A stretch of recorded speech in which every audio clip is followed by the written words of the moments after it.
dhaloota imaanaatti nuti isinii meeddaarraa kan nu baraaru.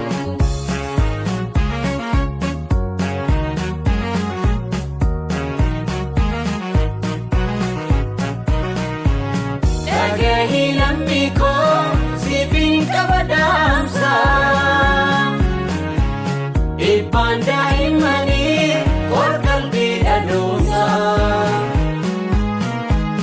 Kanaaf qaamni hundi mirga keenyaaf tumsa.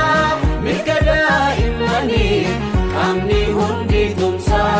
Humna abdii baruu sammuu saaqana. Wabbaatti deebisa daa'imman daandirraa. Daawwitii egeree mul'ata ardirraa. Daa'imman kunuunsuun boruu farra ijaara.